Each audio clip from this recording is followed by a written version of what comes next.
अल्हम्दुलिल्लाह रब्बिल आलमीन अस्सलातु वस्सलाम अला रसूलिल अमीन। अम्मा बाद, इस धार्मिक जन मोर्चा के प्रोग्राम की सदारत कर रहे जनाब वारिस हुसैन साहब, फादर आर.बी. राय साहब, बौद्ध समाज से उनके प्रतिनिधि और लखनऊ और अतराफ से आए हुए शुरका, अस्सलामु अलैकुम। ये बड़ी खुशी की बात है कि आज हम और आप अलग अलग धर्म और समुदाय के होते हुए भी एक साथ बैठे हैं। धार्मिक जन मोर्चा की ज़रूरत क्यों पड़ी, इसकी प्रोग्राम की ज़रूरत क्यों पड़ी, मैं अपनी बातचीत में इसको आपके सामने रखूंगा। हम जिस देश के रहने वाले हैं,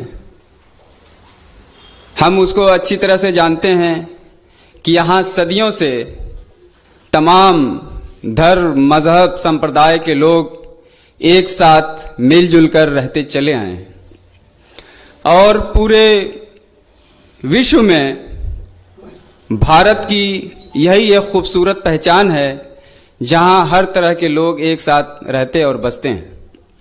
यही हमारे देश भारत की तरक्की का राज भी है।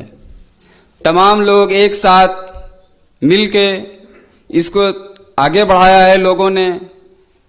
फिर आज़ादी के वक्त तमाम लोगों ने मिलकर इसको आज़ाद कराया और एक दूसरे के साथ भाई भाई की तरह रहते चले आए।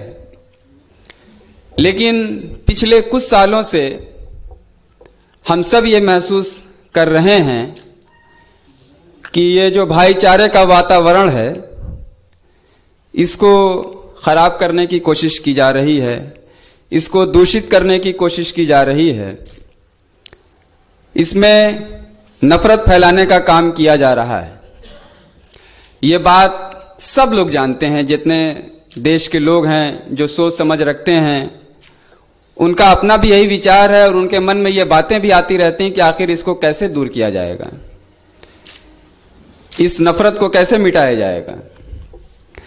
तो जब हम इस पर गौर करते हैं तो हमारे देश का हर नागरिक किसी न किसी धर्म से जुड़ा हुआ नजर आता है और हमारा देश एक धार्मिक देश है। हर लोगों की अपनी परंपराएं हैं, अपने अपने धार्मिक गुरु हैं, किसी न किसी संप्रदाय से वो जुड़ा हुआ हो, चाहे वो किसी भी धर्म का हो। और आज भी समाज में लोग अपने अपने धर्म के धर्म गुरुओं की बातों को मानते हैं, उस पर तवज्जो से सुनते हैं, उनकी बातों पर गौर करते हैं, उनकी अपील को मानते हैं, चाहे वो हिंदू हो, मुस्लिम हो, सिख हो, ईसाई हो और भी जितने तरह के यहाँ धर्म पाए जाते हैं। वो कहीं ना कहीं किसी न किसी धार्मिक गुरु से जुड़े हुए हैं। और धर्म ही एक ऐसी चीज है जो लोगों के अंदर ये एहसास पैदा करता है कि हमें कहीं ना कहीं ईश्वर के सामने, अल्लाह के सामने, गॉड के सामने जवाब देना है। और ये जवाबदेही का एहसास है जो उसे समाज में बुराई से, नफरत से और तमाम खराबियों से रोकने के लिए उसको पीछे उभारता है। उसको उसके ये फोर्स, एक धार्मिक फोर्स उसके पीछे काम करती है।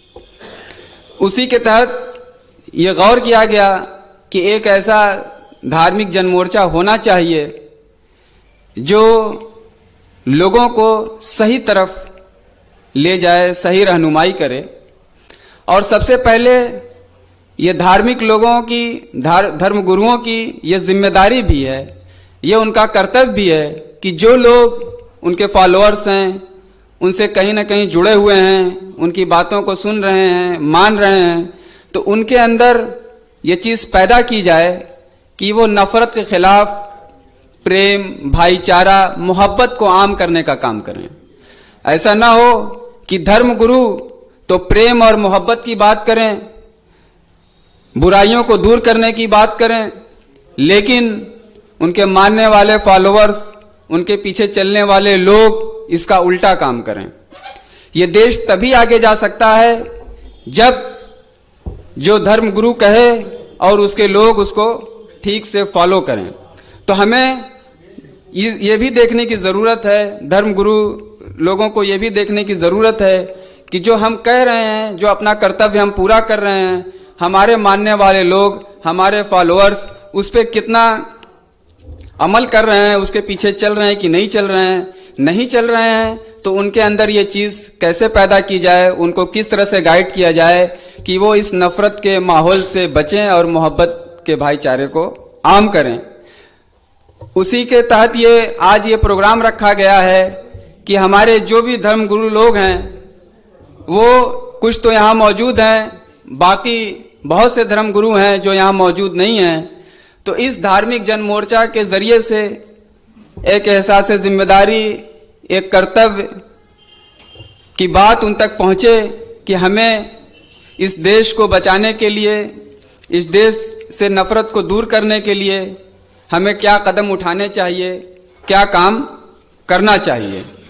आज इस धार्मिक जन मोर्चा के प्लेटफॉर्म से यही अपील लोगों के बीच में जाएगी और सिर्फ ये प्रोग्राम यहीं तक एक प्रोग्राम की बन करके न रह जाए, बल्कि ये एक आंदोलन का रूप ले, ताकि जो परेशानियां, जो मुश्किलें हम समाज में महसूस कर रहे हैं, उससे समाज को निकालने का पूरी तरीके से हम काम इस मंच के तहत जो तमाम धर्म गुरु लोग हैं इसको बाकायदगी से आगे बढ़ा करके इस काम को आगे ले जाएं और अपने अपने जितने फॉलोअर्स हैं उनको इस बात पर